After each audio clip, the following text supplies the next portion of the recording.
Este tipo de vídeos creo que es el que más trabajo tiene antes de grabar, porque necesitas pues bastante investigación, sintetizar, ordenar, etcétera, etcétera, pero de verdad me encanta. O sea, es que me lo paso pipa. ¡Hola! ¿Qué tal, locuelos, locuelas? Bueno, bienvenidos a una nueva entrega de Culturilla Perfumil. ¿Y de qué vamos a hablar hoy? Bueno, pues hoy vamos a retomar el tema que empezamos a hablar en el vídeo de el origen de la perfumería. Os lo dejaré por aquí linkeado. Si no lo habéis visto, os dejaré también el link en la caja de descripción. Y es que nos quedamos a puntito de entrar en el Imperio Romano. Así que, sin más dilación, empezamos a hablar de cómo era la perfumería en aquellos tiempos tan lejanos. Bueno, pues para empezar a hablar del Imperio Romano vamos a ponernos un poquito en situación. Y es que en aquella época, en la zona mediterránea, en Egipto tenían bastante tradición ya perfumera, que había sido heredada por los griegos. Los griegos también les había gustado bastante todo este tema. Sin embargo, en la península itálica, el pueblo que vivía allí, el pueblo etrusco, no había tenido tanta ilusión por los perfumes, digámoslo así.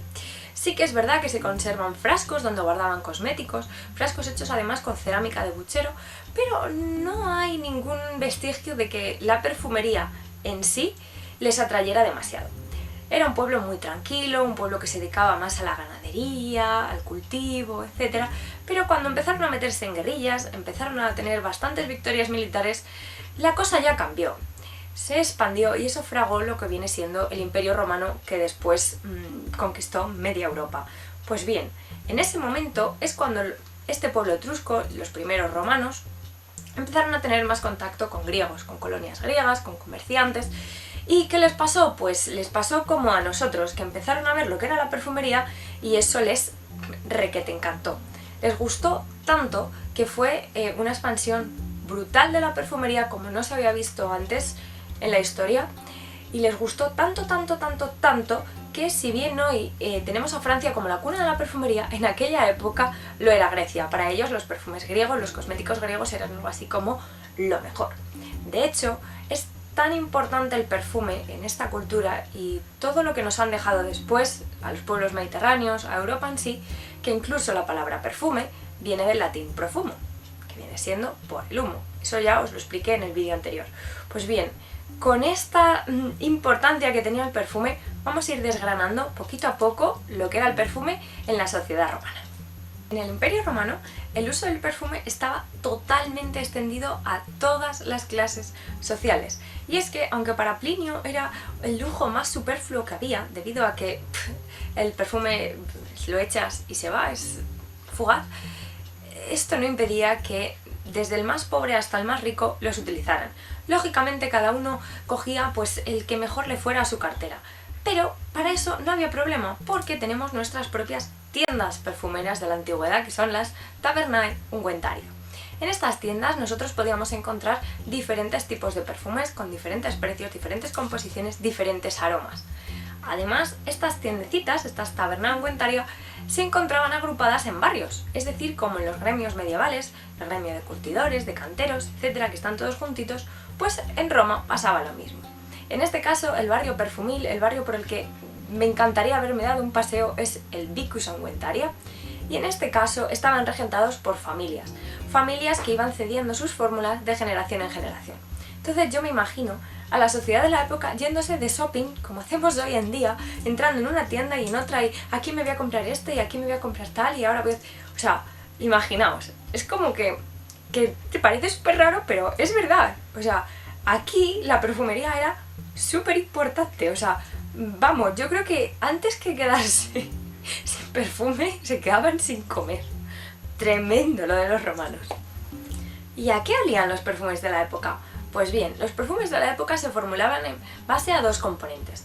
En primer lugar, un componente graso, un componente oleoso, el cual va a fijar el aroma del perfume. Y para ello lo que más se utilizaban eran los aceites vegetales.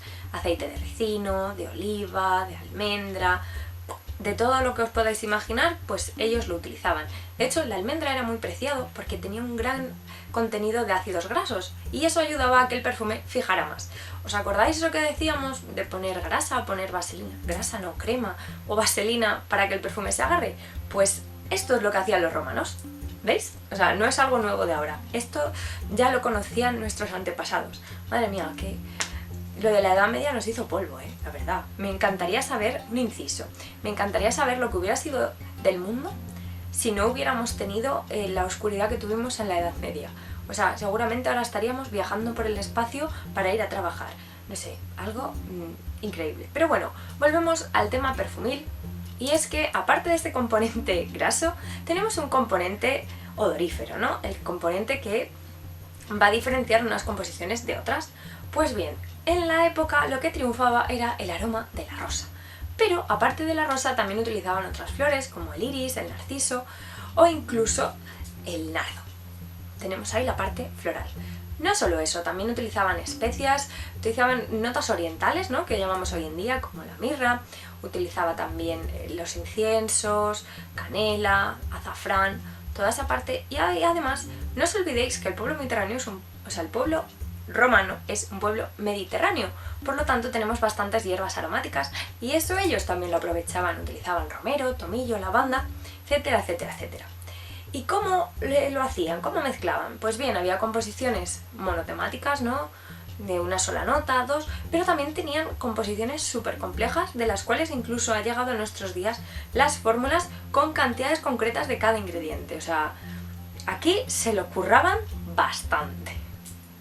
¿Y cómo extraían esas esencias? Pues bien, lo que más se utilizaba era el prensado y la maceración, tanto en frío como en caliente. Eran las dos técnicas.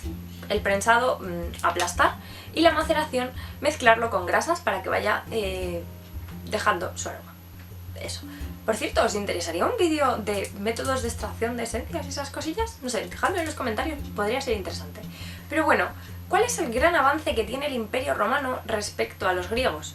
Pues bien, os he contado que en el Imperio Romano todo quisqui se perfumaba, desde las clases más bajas a las clases más altas.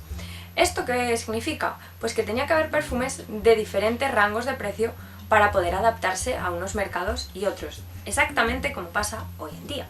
Una de las formas que tenían de abaratar era utilizar aceites vegetales de menor calidad, como por ejemplo de oliva verde o de ricino, y otra de las formas era el envase.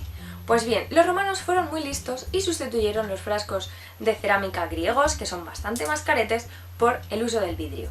Ellos empezaron a soplar vidrio y empezaron a soplarlos de Mesopotamia, perdón que os diga. Pero a los romanos les gustó mucho la idea y empezaron a utilizar el vidrio en perfumería. Además, con el vidrio no solo era más económico, sino que también lo podrían reutilizar, así que iba todo perfectísimo. Es más, debido a que el vidrio ya dejaba pasar un poquito la luz, era traslúcido y tal, empezaron a teñir los propios perfumes. ¿Y cómo lo hacían? Pues utilizando colorantes naturales. Usaban cinabrio o henna para darle un poquito de coloración a esos perfumes y darle un poquito de vidilla. Como veis, no dejaban nada así al azar, todo lo tenían súper medido. Pero, ¿qué pasaba con la gente más pobre, con la gente que no tenía ni siquiera para un frasco de vidrio? No pasa nada, para ellos también tenían unos frasquitos de arcilla en los cuales podían llevarse el perfume sin ningún tipo de problema. ¿Y qué tipo de presentación existía? Pues bien, teníamos tres. La primera, los ungüentos, la más sólida, la más usada también para perfumar el cuerpo.